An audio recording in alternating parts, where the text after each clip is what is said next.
Okay. That's just me being silly. I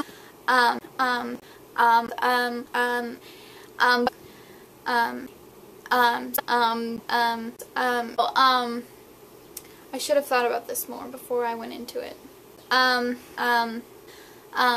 There are probably others, but I just don't know them right now.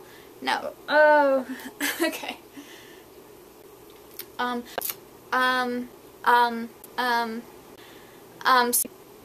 am currently recording a video. Okay. Okay, now I personally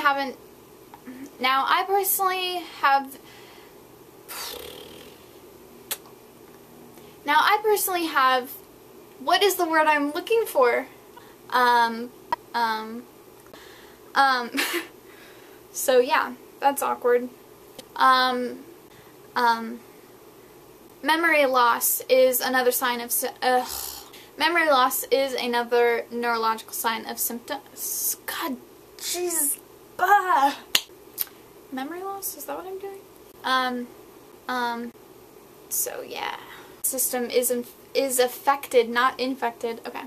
One reason why Lyme is, no, gosh.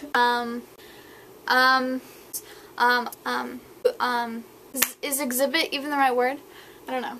Our Lyme again, I'm only,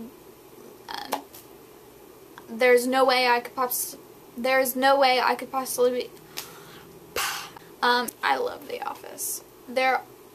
I will admit that I do not favor the newer seasons to the older seasons, but there are still some definitely funny parts in the newer seasons. And I'm really sad Michael Scott is leaving. But, oh, he's so funny. He's my most favorite Office character. As cute as Jim is, as funny as Dwight is, Michael will always be my favorite Office character. And he's leaving the show. So what am I supposed to do? I will probably still watch some of the episodes without him. I'm definitely going to keep watching the end of this season just to find out what happens. But, yeah. I don't know why I'm talking about The Office. How did I even get on The Office topic?